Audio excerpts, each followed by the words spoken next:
Amen. Sa mapagpalang umaga po sa bawat isa. Tayong lahat po ay tumayo. Ayan, inaanyayahan ko po ang lahat na mag-gather na po tayo dito sa ating worship hall. At bago po tayo umawit, sino po bang handa ng magpurit magsamba sa Panginoon sa oras na to?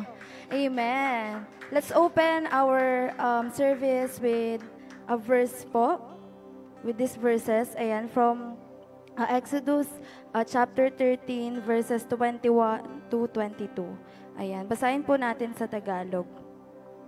Sabi po dito, verse 21, kapag araw, ginagabayan sila ng Panginoon sa pamamagitan ng makapal na ulap. At kapag gabi ay ginagabayan sila sa pamamagitan ng naglalagablab na haliging apoy na nagbibigay sa kanila ng liwanag para makapaglakbay sila araw man o gabi. Verse 22, nangunguna sa kanila ang makapal na ulap kapag araw at ang kapag gabi. Amen. Praise God. Same thing with our life po na the Lord can do greater things.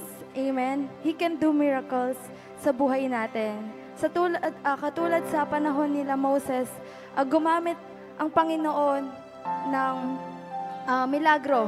Amen. Para gabayan sila na sa kahit anumang sitwasyon, umaraw man, or dumilim man, amen, nag-provide ang Lord for them. And sa sitwasyon natin ngayon, let us continually acknowledge the Lord na kaya niya. Amen. Nakakayanin natin sa tulong niya. Amen. Nagagabayan niya tayo anumang sitwasyon. Kaya sa umagang ito, let us open our hearts, our minds. Ibigay nating muli ang ating mga buhay para sa Panginoon. Hallelujah, Jesus. Dahil karapat-dapat kang sambahin, O Diyos.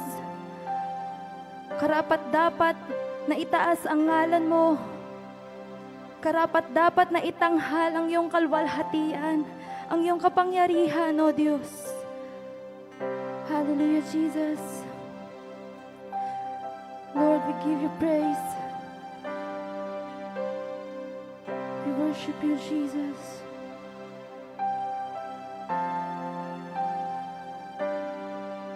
Awitan po natin ang Panginoon. Ang buhay. Hallelujah, Jesus. Ang buhay na inialay ng Panginoon para sa iyo, para sa bawat isa, para sa sanlibutan.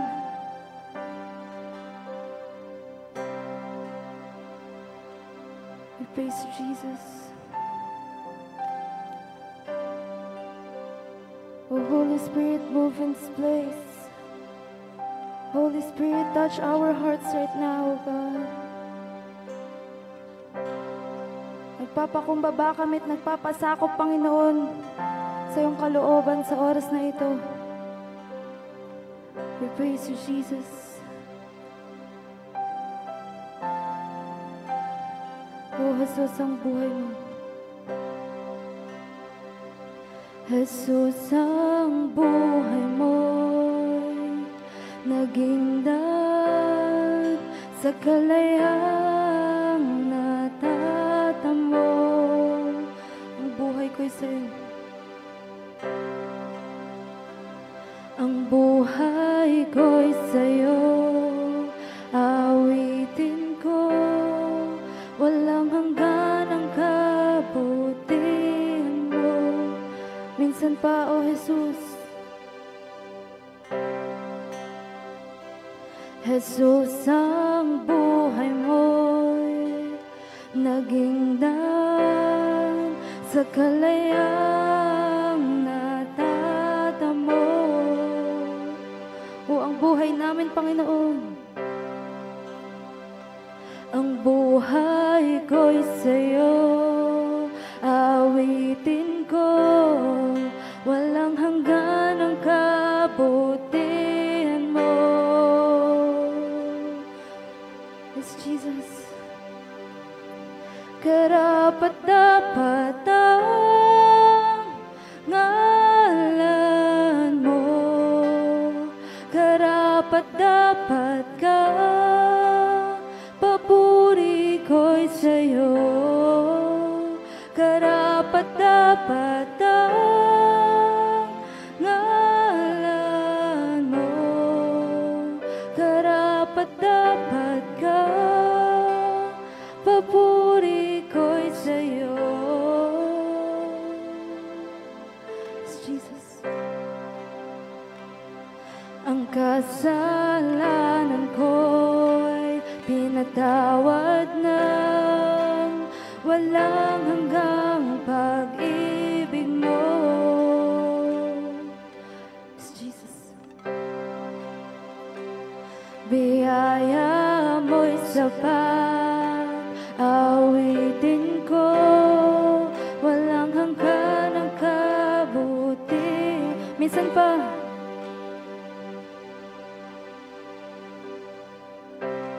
yes, Jesus.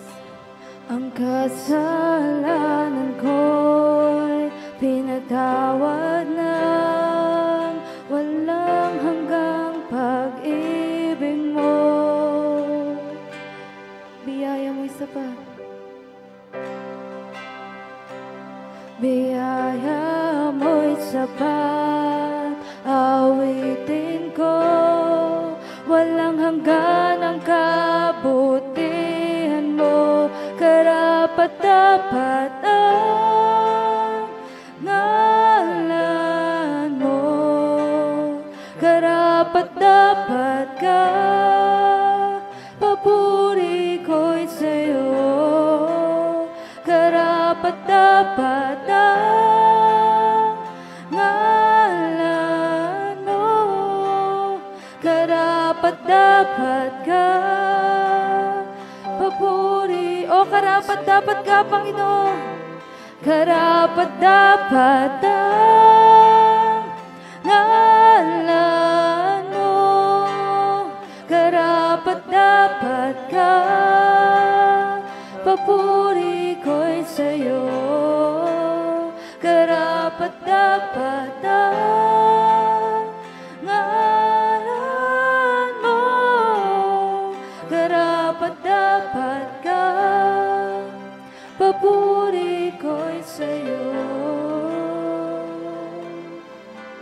Yes, Jesus. Ito ang awitin ng aming puso, Panginoon.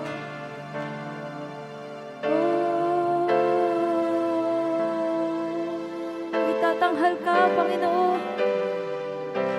Itatanghal ka sa kalangitan, ang kalwalhatian mo ay papupurihan ko, dakila ang pangalan mo.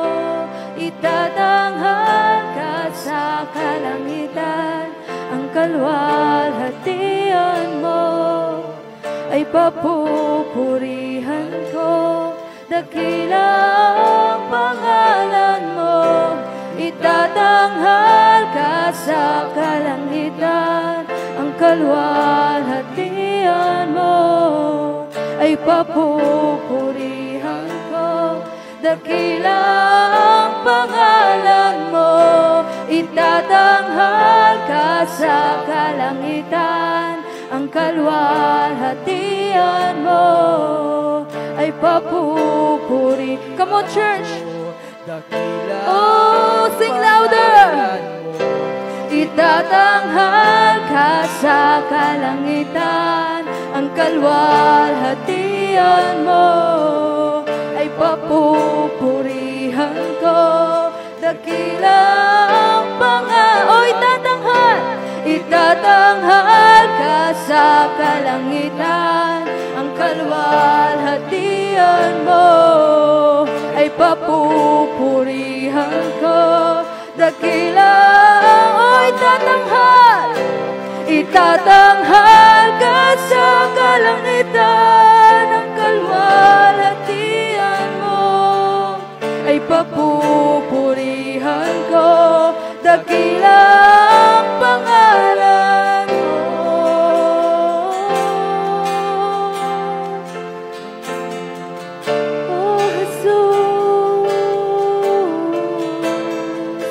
karapat-dapat ka. Karapat-dapat ang ngalan mo. Karapat-dapat ka, papuri ko'y sa'yo. Karapat-dapat ang ngalan mo. Karapat-dapat ka, papuri ko'y sa'yo. Karapat-dapat ang ngalan mo. Karapat-dapat ka. O minsan pa, karapat-dapat ka, Panginoon. Karapat-dapat ang ngalan mo. Karapat-dapat ka, papuri ko'y sa'yo. Itatanghal ka sa kalangitan, ng kalwalhatian mo ay papupurihan ko. Dakilang pangalan mo, itatanghal ka sa kalangitan, ang kalwalhatian mo ay papupurihan. Yes, Jesus, maitanghal ka nga, Panginoon. O itatanghal, itatanghal ka sa kalangitan, ang kalwalhatian mo ay papupurihan ko. Dakilang pangalan mo, itatanghal ka sa kalangitan, ang kalwalhatian mo ay papupurihan ko. Dakila, o minsan pa itatanghal, itatanghal ka sa kalangitan, ang kalwalhatian mo ay papupurihan ko. Dakila, o itatanghal, itatanghal ka sa kalangitan, ang kalwalhatian mo ay papupurihan ko. Dakilang pangalan mo.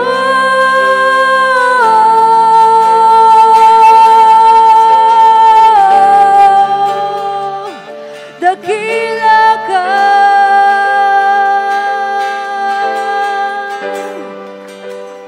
Oh, Jesus. Come on, church, call on His name.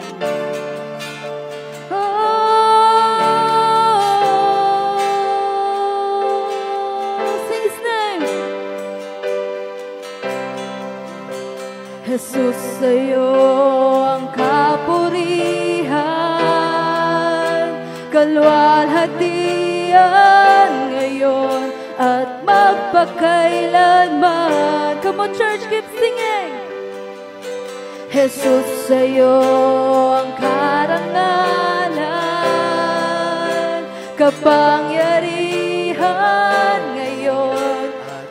Oh, hallelujah, Jesus. Jesus, sa'yo, Jesus, sa'yo ang kapurihan, kalwalhatian ngayon at magpakailanman. Jesus, sa'yo lamang. Jesus, sa'yo ang karangalan, kapangyarihan ngayon at magpakailan. Minsan pa, Jesus, sa'yo lamang. Jesus, sa'yo ang kapurihan, kalwalhatian ngayon at magpakailanman. O, sa'yo lamang, Jesus. Jesus, sa'yo ang karangalan, kapangyarihan ngayon at magpakailanman. Pupurihin ka sa awit, itataas ang aking tinig, itatanghal sa buhay ko'y tanging ikaw, O Diyos. Higit pa sa kalangitan, ang iyong kaluwalhatian, kadakilan mo'y di mapapantayan. O pupurihin ka, pupurihin ka sa awit, itataas ang aking tinig, itatanghal sa buhay ko'y tanging ikaw, O Diyos. Higit pa sa kalangitan, ang iyong kaluwalhatian, kadakilan mo, o hindi ka mapapantayan. Jesus sa'yo, Jesus sa'yo, Jesus sa'yo ang kapurihan, kaluwalhatian ngayon at magpakailanman. Jesus, Jesus sa'yo ang karangalan, kapangyarihan ngayon at magpakailanman. Minsan pa, Jesus sa'yo lamang. Jesus sa'yo ang kapurihan, kaluwalhatian ngayon at magpakailanman. Oh, we worship you. Jesus sa'yo ang karangalan,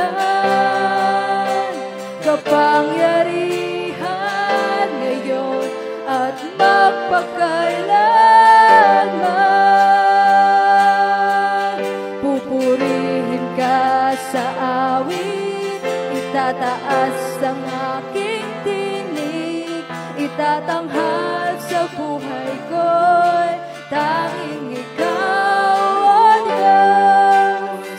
Higit pa sa kalangitan, ang iyong kaluwalhatian, kadakilan mo'y o pupurihin ka sa awit,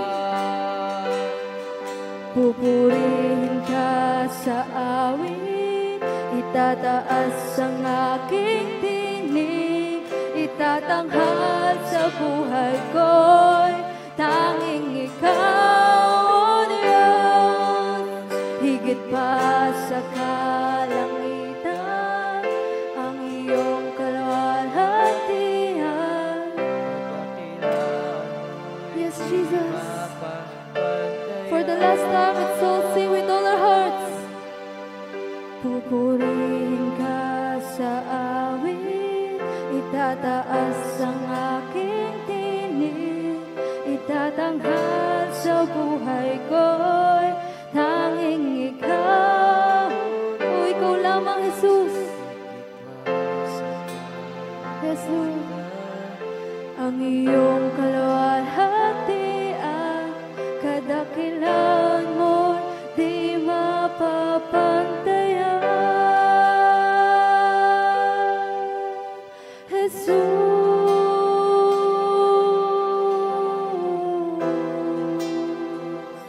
Oh, Jesus.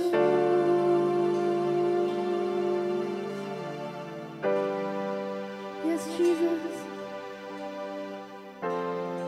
Only you are worthy, Lord. You alone is worthy to be praised. Hallelujah, Jesus. Sa umagang ito, Panginoon, Lord, nakikita mo ang laman ng aming mga puso. Ang bawat hinaing, Lord God, ng iyong mga anak. Ang bawat sitwasyon na meron kami, ang kinalalagyan namin sa oras na ito, Panginoon. Lord, we believe. And we thank you, Lord God, for your presence. Na ikaw ang siyang patuloy na gumagabay sa amin. For giving us, Lord God, the pillar of cloud by day, na maging lilim namin, Panginoon.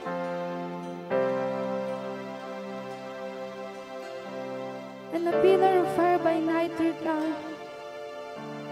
Na sa oras ng kahinaan namin, Panginoon, naglalagablab, Panginoon, ang init ng iyong banal na spirito. At ikaw ang patuloy, Lord God, na nangungusap sa amin. Kaya sa araw na ito, Lord, as we continually abide in your presence, as we continually abide in your word, in this fellowship, Father, Lord, patuloy mo ngang iparanas ang iyong biyaya at habag sa buhay ng bawat isa. Na sa nagdaang isang linggo, Panginoon, ang katapatan mo ang siyang nananatili. Ang iyong kapangyarihan, Panginoon, ang siyang patuloy naming nararanasan sa buhay namin dito sa mundong ito, O Diyos.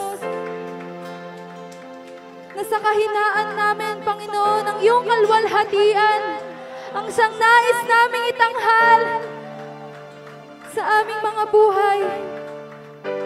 O Diyos, hindi namin kaya nang wala ka. Hindi namin kaya, Panginoon, nang kami malayo sa iyo. Kaya sa umagang ito, O Diyos, pour out your Spirit in us. O Holy Spirit, rest on us. Let the fire and wind move. The fire and wind move us right now, O Jesus. Hallelujah. We just want to surrender our hearts to you again, Lord God. Na sa anumang sitwasyon, anumang balakin, Lord God, ng kaaway, Lord, gaano man kami hinihila ng kadiliman, alam namin na ang iyong liwanag, ang siyang sandigan namin. Ang iyong liwanag, Panginoon, ang siyang patnubay namin. Lord, let this day, Panginoon, ay magkaroon, Lord God, ng panibagong pag-asa para sa buhay ng bawat isa. Lord, sa panibagong kalakasan na nanggagaling sa iyo, Lord, ma-receive namin sa lahat ng mga nauuhaw sa iyo, sa lahat ng mga napapagod, Panginoon, kapahingahan ang nanggagaling sa iyo, O Diyos. Kaya sa umagang ito, sa iyong mga banal na salita, sa iyong mga pangako, Panginoon, allow us, Lord God, to experience the power of your word, the power of your truth, Father, the power of your Holy Spirit within this place, O God. Lord, magmilagro ka sa oras na to. Lord, continually transform our hearts na ang mabatong lupa na aming mga puso, Lord God, ay bungkalin mo, O Diyos. Magpabungkal kami patuloy, Lord God, sa iyo. At ang iyong mga salita ay maitanim patuloy sa aming mga puso, O Diyos. Hallelujah, Jesus. Lord, we entrust this time to you. We thank you for your presence, O God. Hallelujah, Jesus. Come on, church, give him praise. Oh, shout his name. Raise your hallelujahs. Hallelujah, Jesus. For you deserve all the highest praises, Lord God. For you are worthy to be praised. Thank you for your faithfulness, for your goodness, for your greatness, Lord God, sa buhay ng bawat isa na hanggang sa araw na ito, Lord God, nararanasan namin, Lord God, yung biyaya na nanggagaling sa'yo. So as we start this fellowship, Lord, ikaw yung patuloy na magbuhos, Lord God, ng iyong pagpapala na nanggagaling sa langit, Panginoon. Sa iyong lingkod na gagamitin sa oras na ito, Lord, ikaw ang nakakaalam, Lord God, ng kanyang puso. Patuloy mo nga siyang i-lead, Lord God, dun sa pamamaraan, Lord God, na nais mo. Na sa kung ano mang maririnig namin, Lord God, ay manggaling lamang lahat sa iyo, Lord God. Mangusap ka sa amin sa oras na to, Diyos. Allow us, Lord God, to abide in you. Na kung paano ka, Lord God, nananatili sa amin ganong bagay, Panginoon, na ang kahalagahan, Lord God, na pananatili namin sa iyo ay maranasan din namin, O Diyos. Maraming salamat sa magandang umagang ito. Sa iyo namin itinataas ang lahat ng papurit pa sa salamat. For yours is the kingdom, yours is the glory, yours is the power alone, Jesus. Maghari ka nga patuloy, Lord God, sa umagang ito. For you deserve it all, Jesus. Be the center of it all, Jesus. Be the center of our hearts. Be the center of this church, Lord God. Be the center of our hearts, Jesus. Oh, hallelujah. Salamat, Panginoon. Give us, Lord God, the joy, the love, the peace coming from you, Lord God. The fruit of the Spirit, Panginoon, na ninanais ng aming mga buhay, O Diyos. We give you back all the glory, all the honor, all the adoration. In Jesus' name we pray. Amen and amen. To God be all the glory.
Praise God. Magandang umaga po. Pupurihin ka sa awit. Ay, maganda na. Akala ko may favoritism yung microphone. Feeling maganda yung boses, no? Ayan, praise God. Magandang umaga po sa bawat isa. Ayan, mag-brown out man, mawalan man ng power, ang power ng Panginoon na hindi mawawala. Ayan, sige po. Abiding in Christ. Tunay nga na manatili tayo sa Panginoon. At sa buong buwan ng June, sobrang tinadtad talaga tayo ng Panginoon ng mga messages at iba't ibang mga answers. Naka-receive tayo ng answers, ng blessings, ng correction, ng healing sa pamamagitan ng salita ng Panginoon. And marami po dumaan na mga messages. Abiding, manatili, union with Christ, surrendering our life to the Lord. Lahat ng pananatili sa Panginoon na-receive natin. Pero ang salita ng Panginoon ay laging bago at laging sariwa sa bawat umaga. Ang biyaya niya, ang pag-ibig niya. Sige po, hindi na po natin patatagalin. Ang mensahe po natin ngayon ay Your choice matters. Nanggaya ng message ng iba, no? Ayan. Align with God. Proverbs 3, 5-6. Alam ko, kadalasan ito yung mga life verse ng mga kapatiran natin, di ba? Pero, samahan niyo po ako, buksan ng ating mga Biblia. Ayan. Nawa po,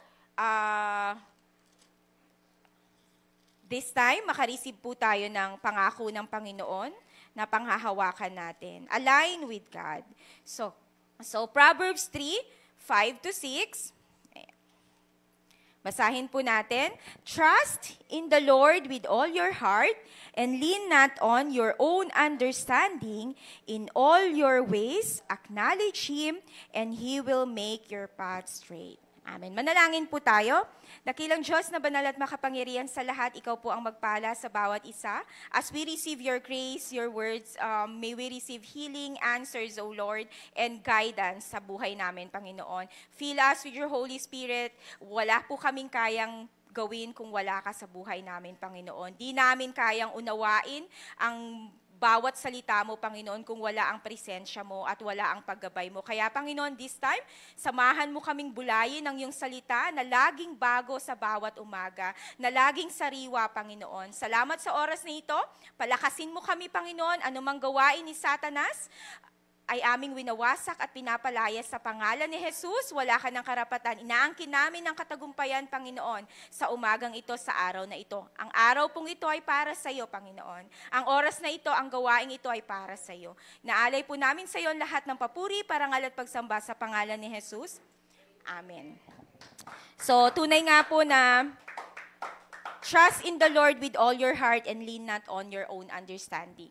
Because sa bawat araw, sa bawat buhay natin, if hindi tayo nag-trust sa Panginoon, maliligaw tayo. May mga bagay na pwede tayong madaya, may mga bagay na pwede tayong madapa, pero kung magtitiwala tayo sa Panginoon, at the end of the day, He will make our path straight. Sige po, bilang introduction po, yan. It's important to note that God's alignment doesn't always mean a smooth and easy journey. Hindi porket yung buhay natin Kristiyano magiging smooth. Sometimes mahirap. Sometimes madaming lubak, 'di ba? It's important to note that God's alignment doesn't always mean a smooth and easy journey. Minsan masakit pa nga eh. To be aligned, ano yung mga bagay na ina-align sa atin ng Panginoon? Na kino-correct sa atin ng Panginoon? And bakit importante yung alignment? Sige po, next slide po. Sometimes it involves challenges, trials, and periods of waiting. Alignment of God allows us, involves challenges, trials, periods of waiting. Why? Sa panahon ni Sarah and ni Abraham, ang tagal nilang hinintay si Isaac to be on a line sa plano ng Panginoon na maging father of all nations siya. Sa panahon ni Joseph, ang tagal niya, daanan lahat ng proseso para ma-align sa Panginoon. Manatili ka at maging align, maging kahanay mo yung Panginoon. Dun sa mga proseso na yon na pinagdaanan ni Joseph to be aligned and be a governor of Egypt. So, minsan, trials, periods of waiting. Matagal na paghihintay. But as we trust in His faithfulness and embrace His leading, we can have confidence that He is aligning every aspect of our lives according to His purposes. Hindi po tayo tao, kundi dahil sa Panginoon. Ang purpose po ng cellphone na to, ang makakapagsabi lang na ang purpose ng cellphone na to, ng purpose ng cellphone na to, yung gumawa ng cellphone. Tama po ba? Kahit pa anong sabihin, pwedeng pang sa kotse, sa gulong ng kotse para hindi gumulong. Diba? Yun yung purpose ko. Pero hindi. Ang purpose ng cellphone, ginawa siya to call, to text, di ba? To communicate. So, pero yung tao na gumawa nito, same din sa Panginoon. Tao tayo to praise and give praises to God, to worship the Lord. Hindi tayo magiging buo if hindi natin yun gagawin. And same po sa picture, alignment ng wheels. Example po siya. Kung yung wheels ng kotse, dalawa po sa harap, apat sa likod. Dalawa sa harap, dalawa sa likod, di ba? Pero pinaka-leading niya is yung nasa harap. Kung yung kotse po, yung wheels ng kotse, yung isa papunta sa left, yung isa papunta sa right, ano po mangyayari? Di ba? Hindi sila aligned. hindi magkakaroon ng smooth travel sa journey. Same thing po sa buhay natin. If we are not aligned and far from the will of God, far sa kalooban ng Panginoon, then hindi po tayo magkakaroon ng smooth travel. Pero pag align ang gulong natin sa isa't isa, align siya, yung gulong po saan attach? Sa kotse, di ba? Pero, kahit naka-attach siya at manatili siya sa kotse, kung hindi siya align, tayo, kahit naka-attach tayo, manatili tayo sa Panginoon, but wala tayong alignment sa Panginoon, same thing. Hindi magiging smooth. Mahihirapan tayo. Pero ang kotse, yung wheels niya, pag align siya, naka-attach, naka-align, smooth ang travel. Meron mang lubak, smooth pa rin. And next po is ngipin. Ayan, there are times that alignment is very hard, painful. Trials is there. Sa pag-align po ng kotse, kung may mekaniko, kapag hindi siya align, minsan pinipuwersa pa siya. Pinupukpok, di ba? Same thing po sa ngipin. Sino po dito yung nakaranas ng braces? Ayan, dumating, di ba? Si Brother Romer may braces, di ba? Sobra siyang, lalo na pag talagang worse yung case mo, sobra siyang sakit. Hindi, di ba? Hindi naman, sobrang sakit, di ka makakain, lunok ka lang ng lunok. Kasi po, alignment is not easy. It's not smooth sometimes. Minsan masakit. Pero we have to trust the process for the best result. Best result, ngayon, nakakangiti na sila. O, yung mag-asawang di ba? May mga braces sila. Nung panahon ko po, nung high school, nauso yung mga ganyan. Retainer, braces. Yung, kahit ngayon, nauso na siya, di ba? Kung hindi mo naman kailangan, pero may retainer ka, ganyan. Mga 150 lang yun. yung retainer, di ba? Minsan, yung classmate ko, nang hiram pa ng retainer, para lang, di ba, may di ba? Ayan. Pero yun po, yung proseso ng alignment sa buhay natin, nakakonect sa Panginoon is minsan masakit. If you aren't in alignment with God, you are making the choice to do what you want to do, to go wherever you want to go. Ginagawa lang natin yung gusto natin. Kasi yun yung madali kapag wala tayong alignment sa Panginoon. Kapag hindi natin sinik yung way ng Panginoon. And lagi po natin tatandaan, the best result is to make our path straight. And tanging ang Panginoon lamang po yun. Makakagawa nun. Sige po, next slide. Ayan. Isaiah 30:21, whether you turn to the right or to the left, your ears will hear a voice behind you saying, this is the way, walk in it. Learning to hear God's voice is the key to being in alignment with God. Pray to hear God every day. How? Paano po tayo magiging aligned sa Panginoon kung di tayo nagbabasa ng Biblia? How to be aligned with our Creator if yung creatures niya hindi nakikipag-communicate sa Panginoon. So paano natin malalaman, di ba? Next slide po. Ayan. Ito na po talaga yung text natin. Ang daming introduction po yun. Pero malapit na po tayong matapos. Ayan.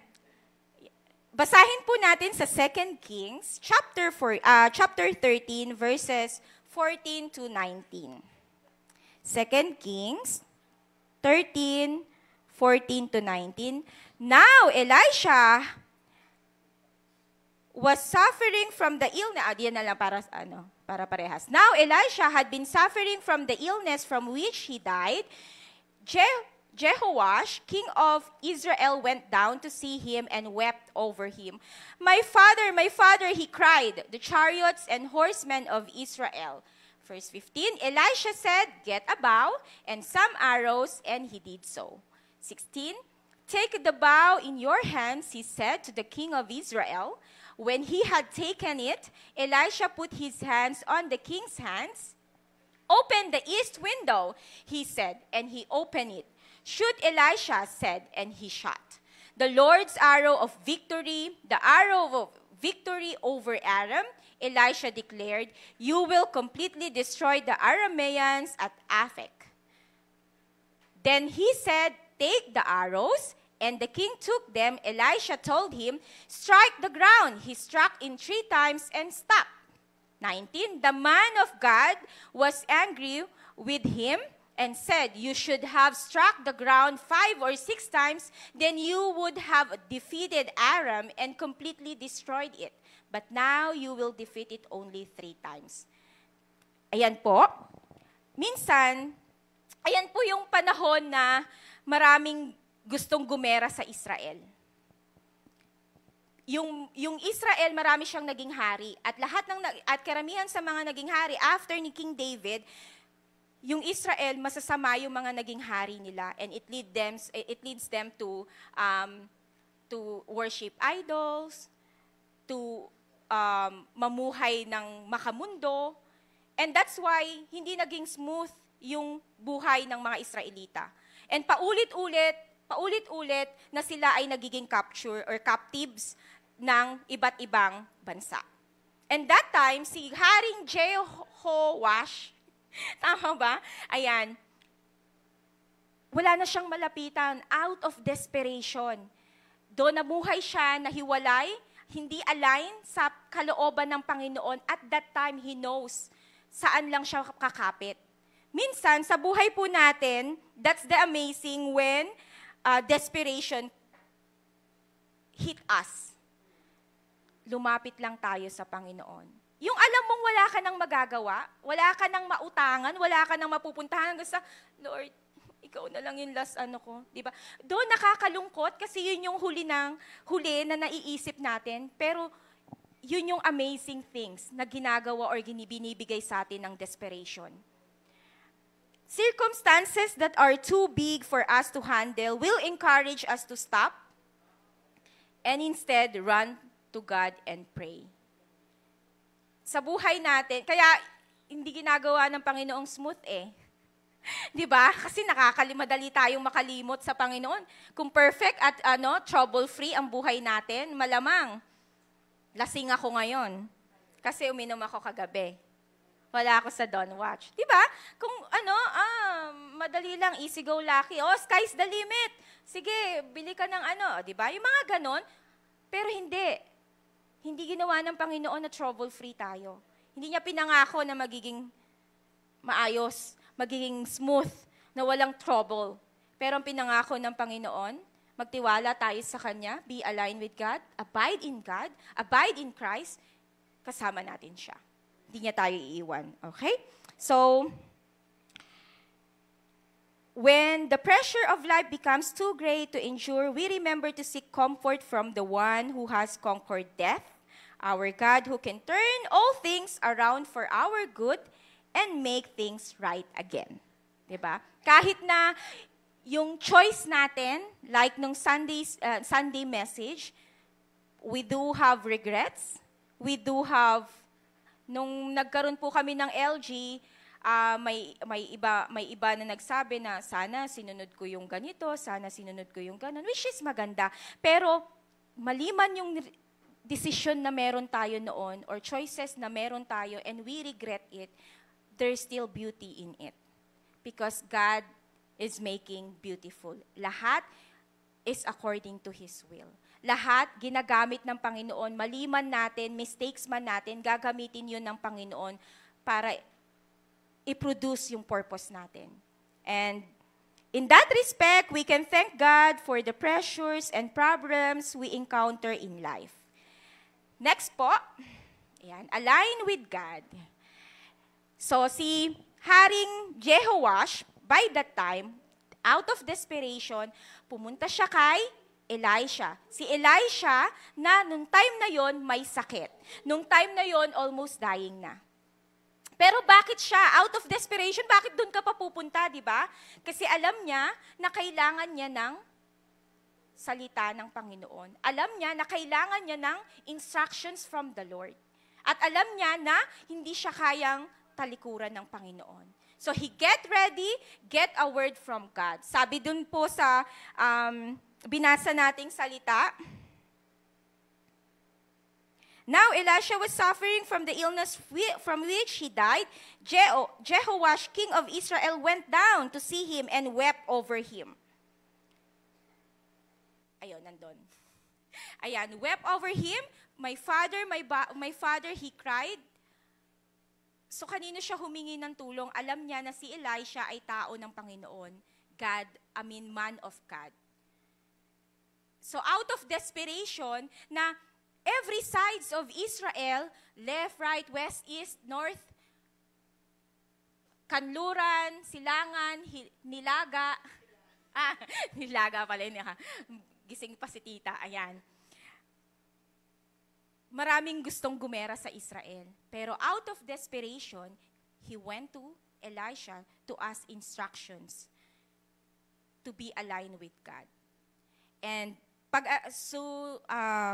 sige po, next slide po.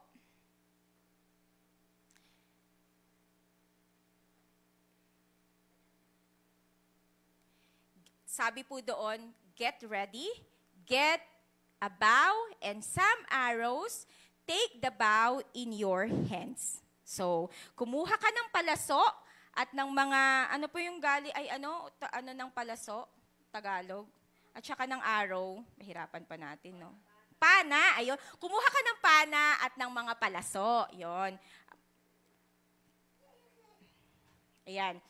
Notice that the first thing King Jehoash did was get ready. He went to the man of God to get a word from God. The same principle applies to us today. First, find a promise from God that counteracts the problem or circumstances that is standing in the way of God's blessing. So may mga ganyan po tayo. Meron po akong narinig na pastor, dati daw po, pag humihingi siya ng guide sa Panginoon, gaganyan niya yung Bible. Tapos, stop. Ganon. Tapos, stop. Ganon. Tapos babasahin niya na. Yun yung guidance ng Panginoon. Pero ngayon po, we do have a lot of things para makareceive ng salita ng Panginoon. That's why we have LG, we have our pastors, we have our leaders for us to get strength and guidance ng Panginoon. And we have the Holy Spirit, of course, to be na laging nasa atin. And ganun po yung ginawa ni King Jehoash by that time. So hindi siya mananampalataya. Ginagawa siya, masama siyang hari. Kaya that time, sa panahon niya, kinikurse ng Panginoon yung Israel. Pero out of desperation, lumapit siya sa Panginoon. And kumuha siya ng salita ng Panginoon. Next slide po.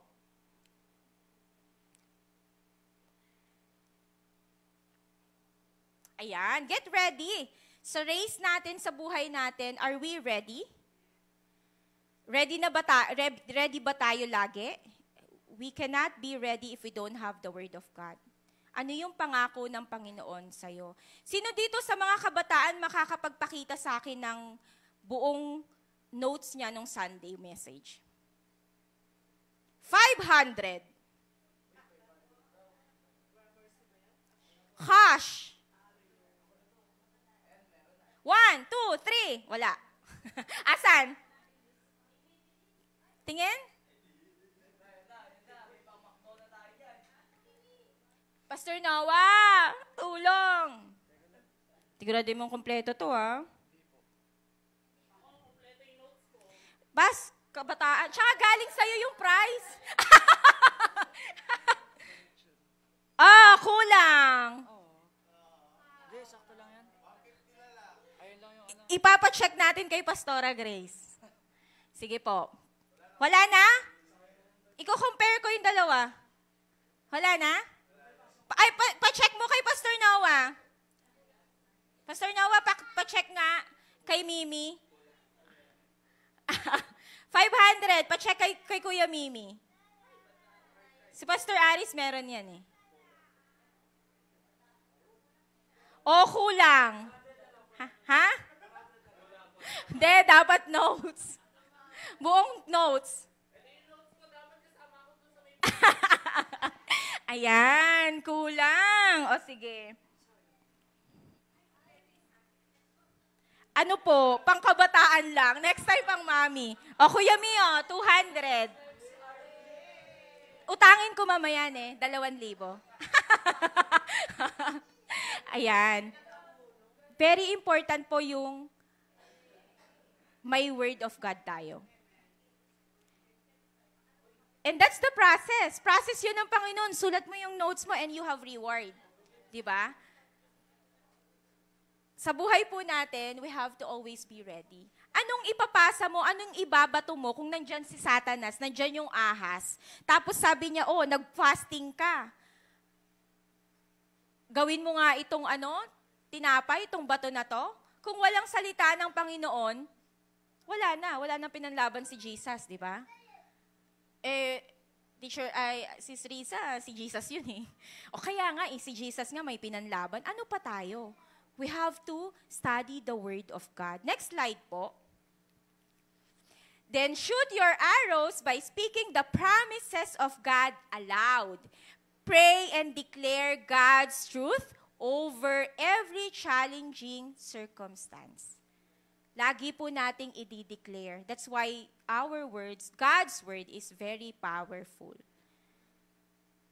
Next slide po. When the thought of the problem begins to overwhelm you, shoot a promise out of your mouth toward the enemy. Get ready. Are we ready? Nawa, in every fight that we have the Word of God and we are ready to face it. Anumang problema, anumang pagsalakay ni Satanas, we have the Word of God. Next po. Nga po pala, behind of my messages, alam niyo po bang ito po ay skeleton lang? Alam niyo po yung plain lang na messages, tapos isi-send ko kay Sister Hope. Anak, eto yung message ko bukas. Si Sister Hope na lang naglagay ng buhay. Pero yun po, that's how important yung ating multimedia team.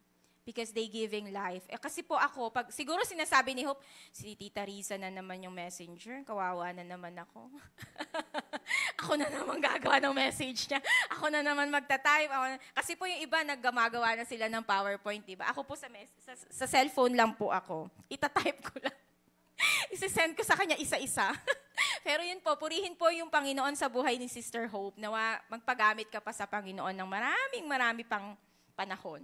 Ayan po. Next po, aim. Stay focused on what's important. Sabi po dun sa verse na yon, next po. Sige.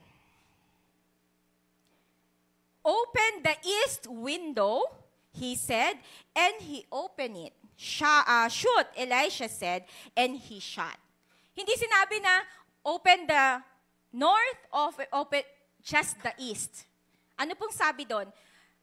Open the east window, he said, and he opened it. Shoot, Elisha said, and he shot. The Lord's arrow of victory, the arrow of victory over Aram, Elisha declared, you will completely destroy the Arameans at Apec. Kumbaga, hindi pa man lumalaban yung hari, si Jehoash. Hindi pa man siya lumalaban, alam na ni Elisha, you will completely destroy Arameans. Pinigay niya na. Dineclare na ng Panginoon yung victory na meron tayo. Dineclare na ng Panginoon, di pa man tayo lumalaban, the fight is not yet starting, it's not yet started, pero binigay na ng Panginoon yung victory na meron tayo. What we just need to do is stay focused on what's important. We cannot win every battle. There are maraming sides na maraming may gustong umatake sa Israel. Pero anong sabi niya? Open the east window. Might be, that east window is yung pinaka-great enemy nila. Pinakamalakas na enemy nila. And sometimes, out of focus tayo. We want to win all of the battles. But sometimes it is really important to aim, prioritize, focus on what is more important. Next po. Open the east, hindi niya sinabing open the west, open the north, open every side. Hindi, open the east window.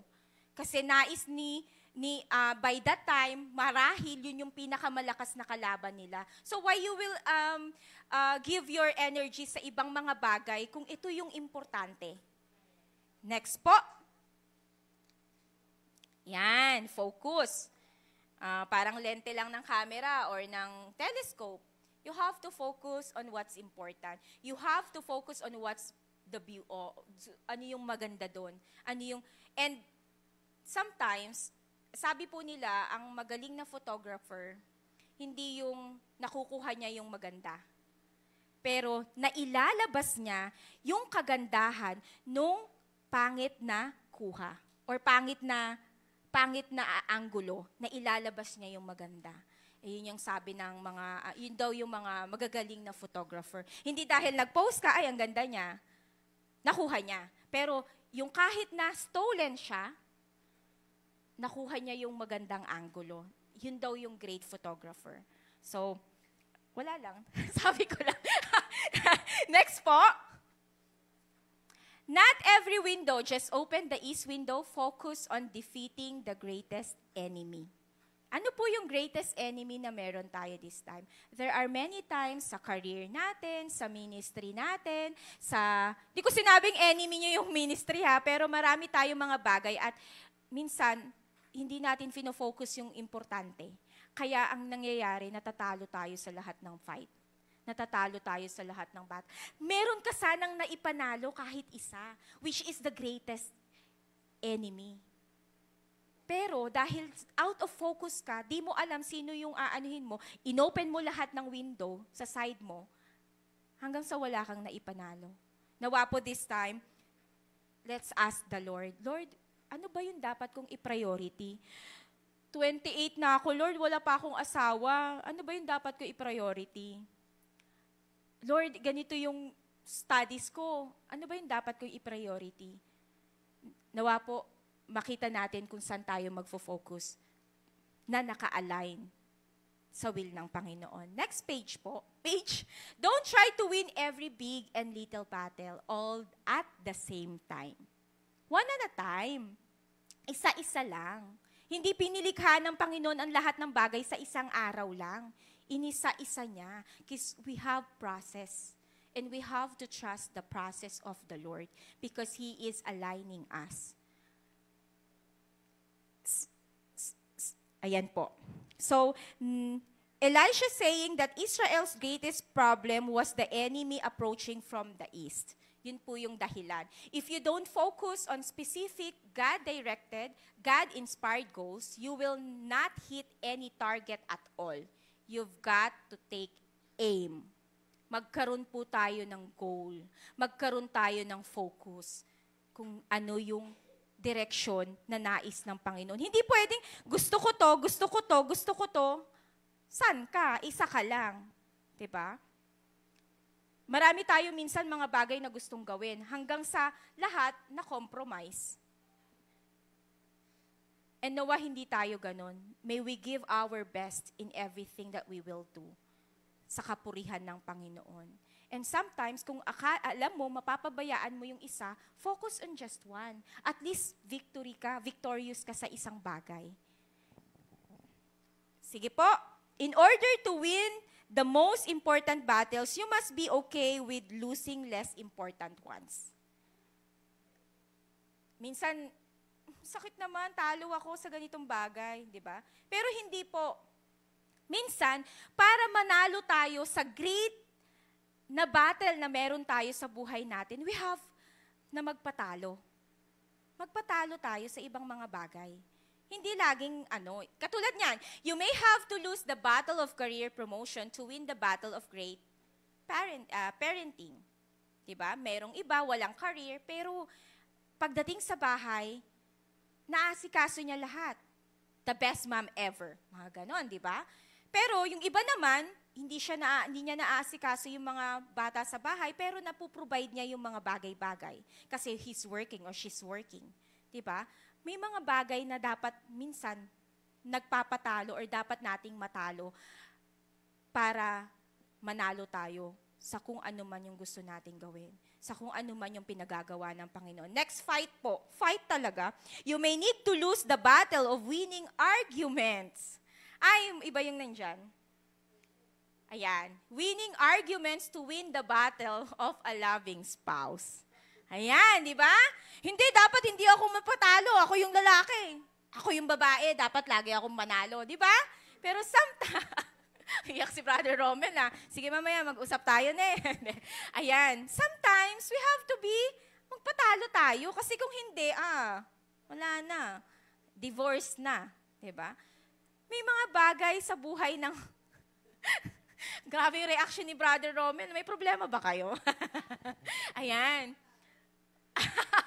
Tingnan mo. Ayan. Battle of winning arguments to win the battle of a loving spouse.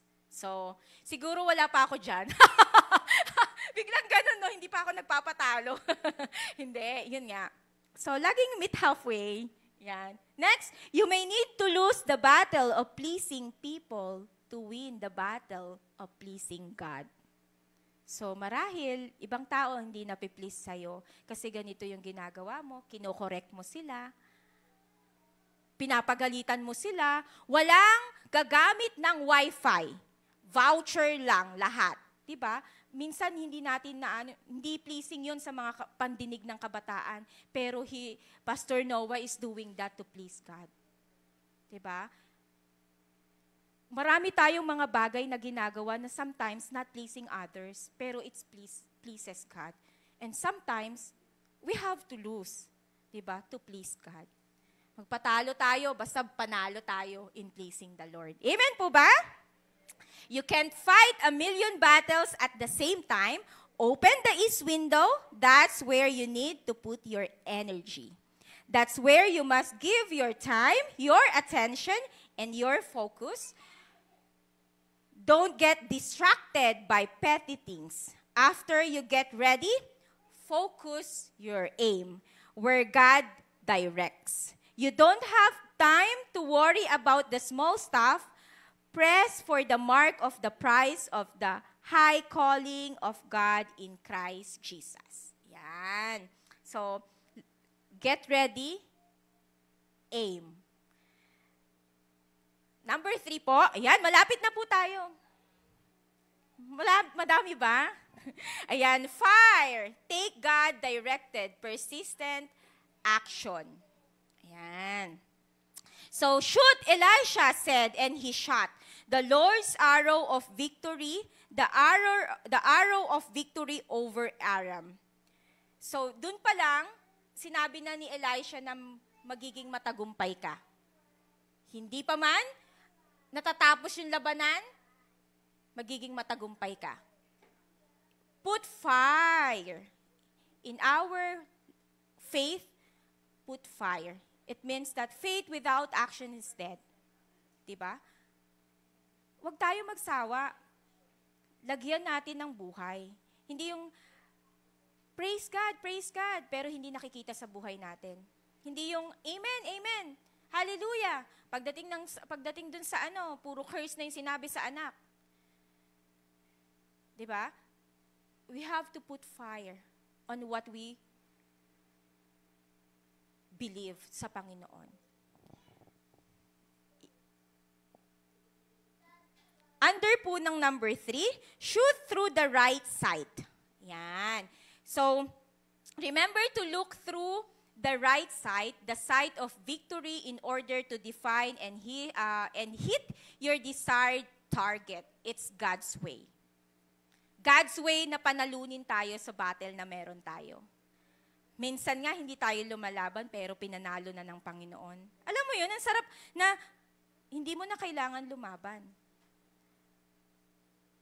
I overcome the world, sabi ng Panginoon. Diba? Bakit tayo nahihirapan sa mundong ito? God overcome it. Bakit tayo magpapadaya kay Satanas? napagtagumpayan na yun ng Panginoon para sa atin. And King Jehoash had not even fought the army of Aram, yet Elisha pronounced victory from the beginning. This highlights God's pattern of declaring the end from the beginning and His expectation that we do the same to our battles. Yan. Remember to look through the right side, the side of victory, in order to define and hit your desired target.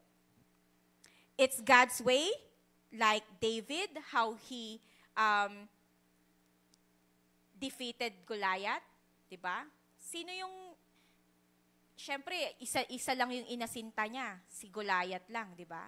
So pag meron tayong aim, meron tayong target, yung gusto nating maging target, dun tayo mag-focus. Tignan natin siya ng tama. Hindi yung nakikita, ang laki niya, ang liit ko, di ba? Hindi. Pero ito yung pamamaraan ng Panginoon.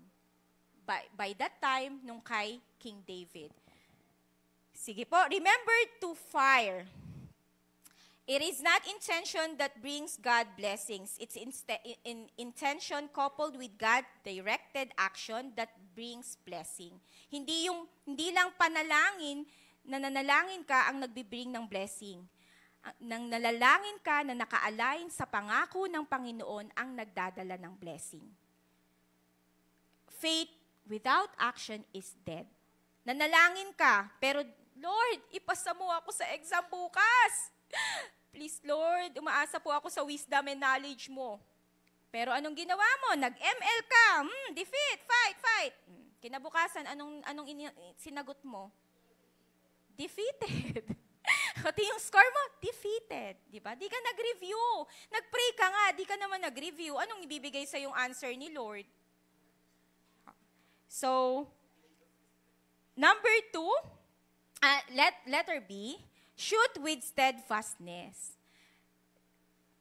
Then he said, take the arrows, and the king took them. Elisha told him, strike the ground. He struck it 3 times and stopped. The man of God was angry with him and said, you should have struck the ground 5 or 6 times. Then you would have defeated Aram and completely destroyed it. But now you will defeat it only 3 times. Sabi po ni Elisha, take the arrows. He took, Elisha told him, strike the ground. Ini-strike niya ng 3 beses. Sinabi po ba ni Elijah na mag-stop ka? Strike the ground. Kasi hindi naman maayos yung ni Elisha, no? Instruction. Hindi kompleto. Pero minsan po ganun sa buhay natin. We stop. Even sinasabi ng Panginoon, go, just strike. Lumaban ka, pero we stop. Napagod tayo. Or maybe by that time, si Haring Jehoash, 3 araw lang yung meron siya. 3 pana lang yung meron siya. Which is dapat we are always ready to fight. We are always ready sa sa biyaya, sa will ng Panginoon. And do you know what steadfastness is? It's persistence.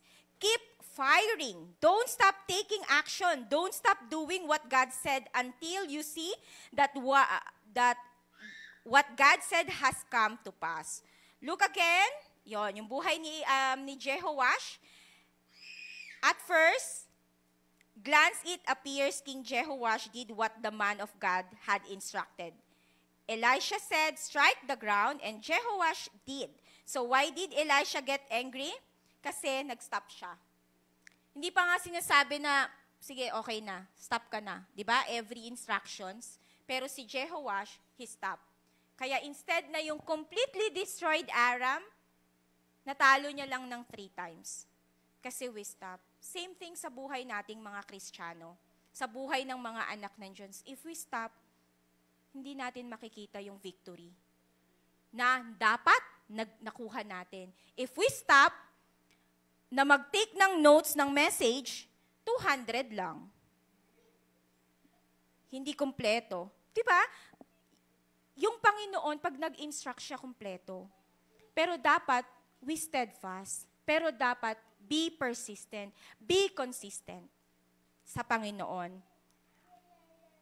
Next po, 1 Corinthians 15:58, therefore, my beloved brethren, be steadfast, immovable, always abiding in the work of the Lord, knowing that your labor is not in vain in the Lord. Lahat po bilang. Ang masama nun, ginagawa natin yung mga bagay-bagay na para sana sa kaluwalhatian ng Panginoon, pero masama yung loob mo. In the end, absent ka nung June, ganito, ganyan. Lord, nandun po ako. Pagdating mo sa langit, no, nandun po ako, Lord. Absent ka. Kasi you did it because para lang sa'yo.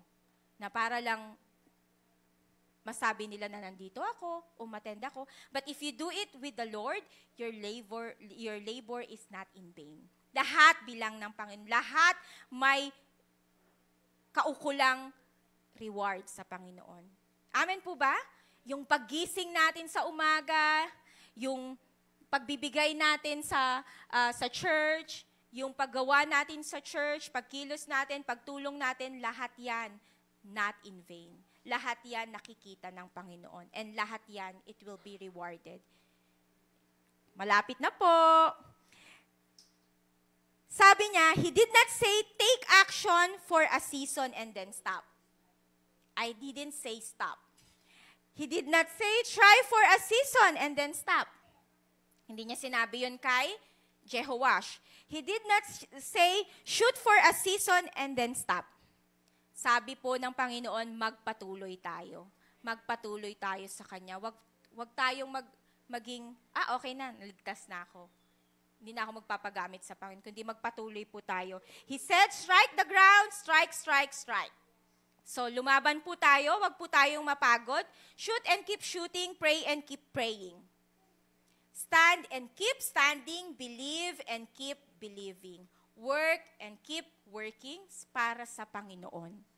Sing and keep singing para sa Panginoon hanggang sa muli niyang pagbabalik.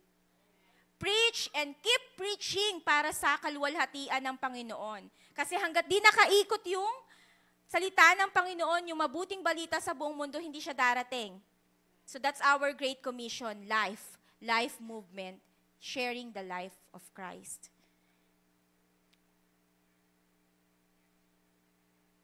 Don't stop when the enemy appears defeated. Don't let your guard down. Yung akala mo, di ba marami pong ganun sa pelikula? Namatay, natalo niya na. Tapos, nag-akapan na sila ng dalawang bida. Yung pala, buhay pa, binarel. Di ba? Ending, namatay pa, di ba? Kasi nga, akala niya, defeated na yung enemy, kaya he stopped. Pero sabi ng Panginoon, don't stop.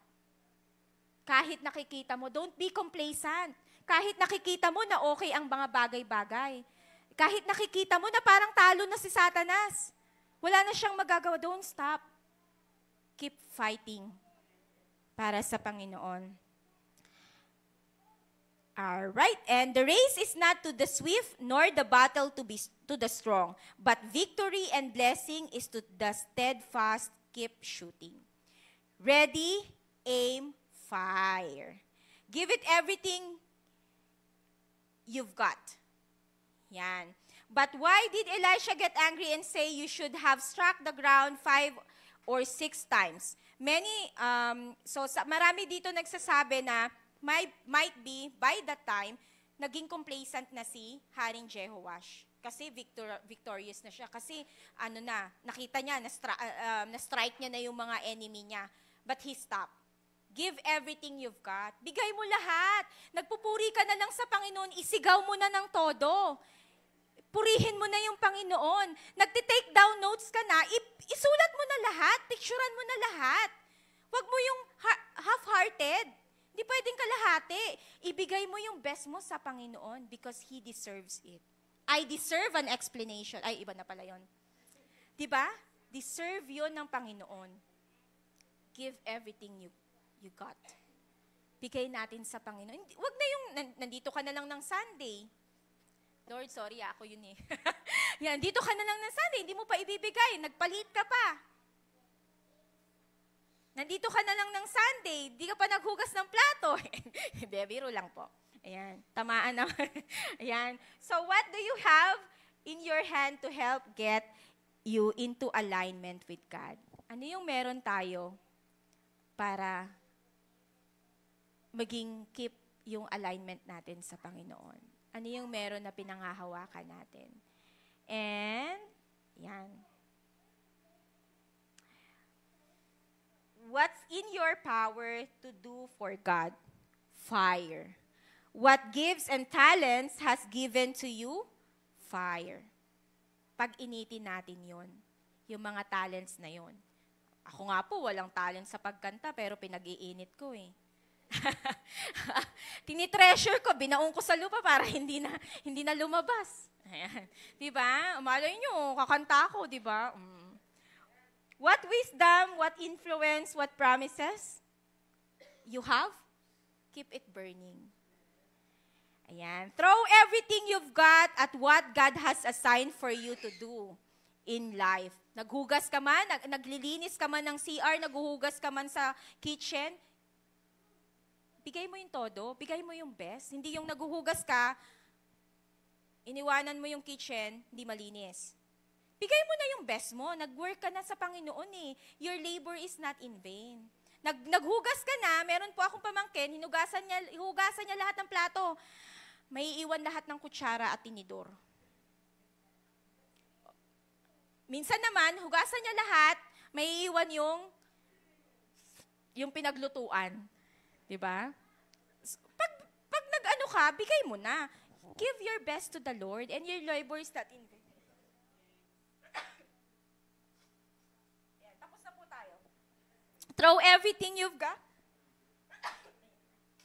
Sorry po, natake ng allergies. You will automatically align in yourself under an open heaven and be given to receive the blessing of God. Ready, aim, and fire. Don't leave any arrows in quiver. Yan. Basahin nga po natin. You will automatically align yourself under an open heaven and begin to receive the blessings of God. Ready, aim, fire. Let us keep burning our fire. Put the fire in our hearts. Conclusion po. Yun, nabuhayan na yung mga kabataan. Conclusion na. Alignment is a process. Sometimes we need to wait. Sometimes we need to face all the pain, challenges.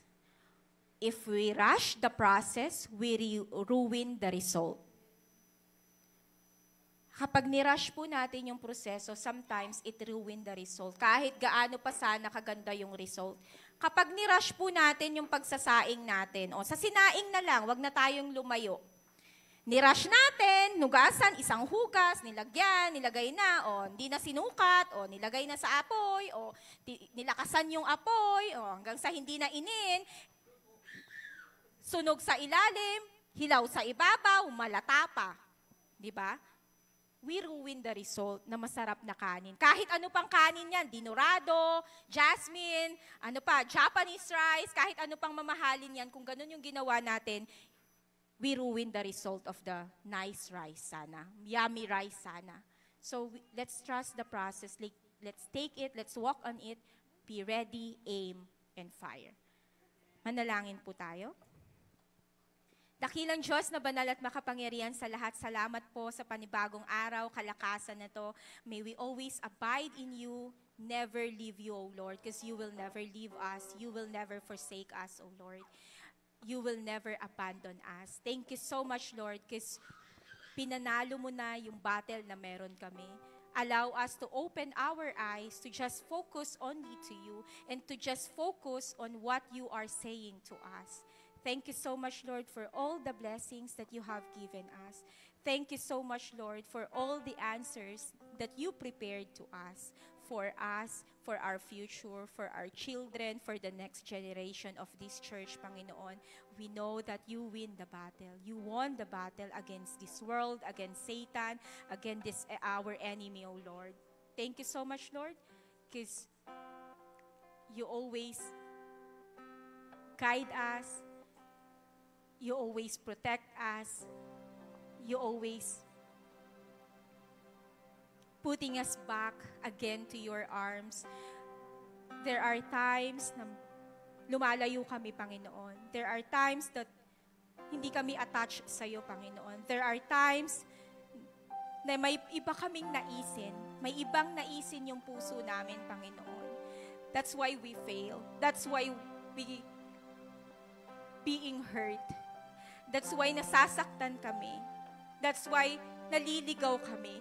Pero salamat, Panginoon, because your love, your unconditional love, your goodness never ends. Your love and mercy never ends. It's always new in every morning. It's always fresh in every day, in every minute of our lives, every second, every breath we take, oh Lord.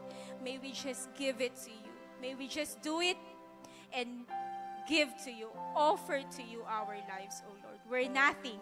Wala kaming mapagmamalaki sa iyo, Panginoon. Wala kaming tinapos. Wala kaming kayamanan na meron ng iba.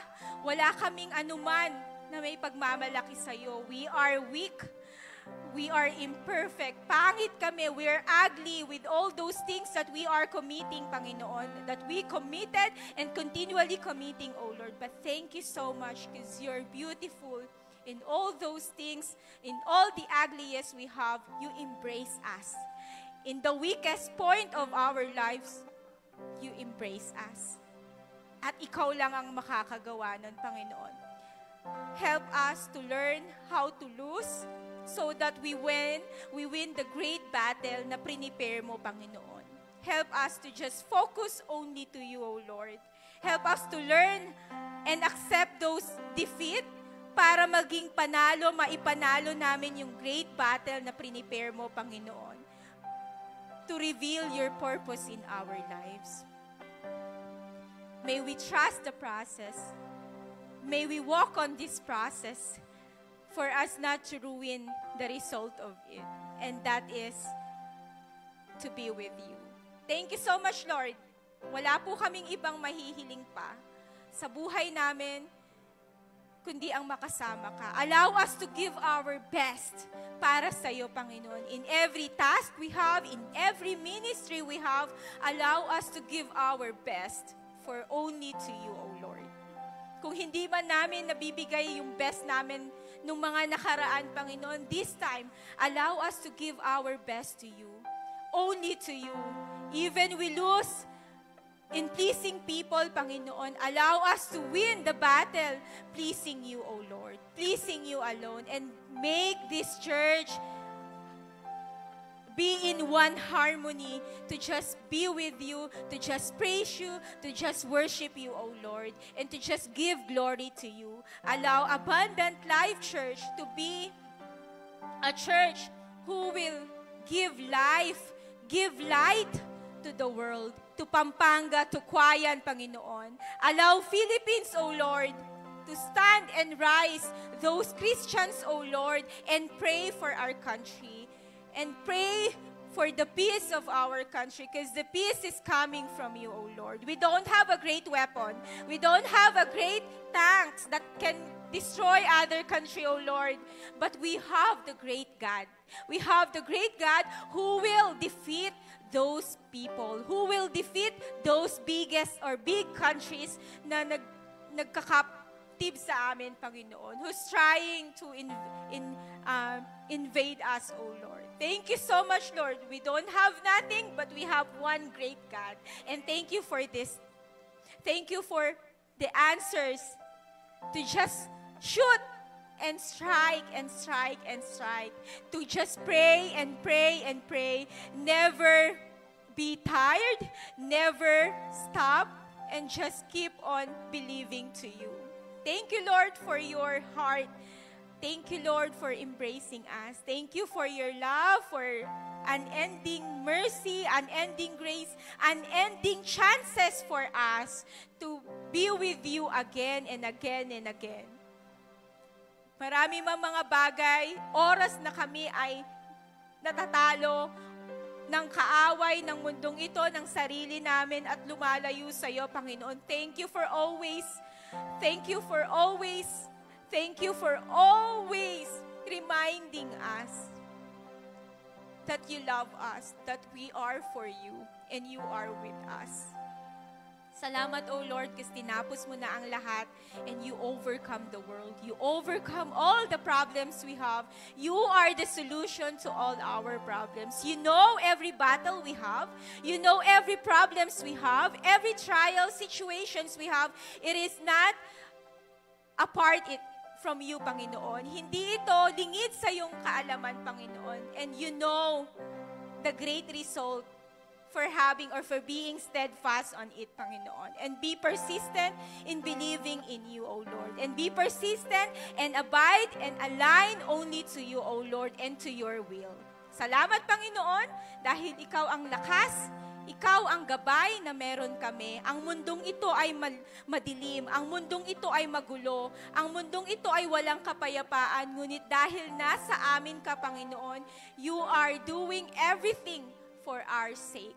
Salamat, Panginoon, because you're using all of the challenges we have for our purpose. We praise you, we magnify your name, O Lord. Salamat sa panibagong lakas, panibagong oras, panibagong umaga na meron kami sa oras na ito. Purihin ka, sambahin ka sa espiritu at sa katotohanan. Ang lahat ng papuri, parangal at pagsambay para lamang sa iyo. Ito po ang aming dalangin sa pangalan ng makapangyarihang pangalan ni Jesus.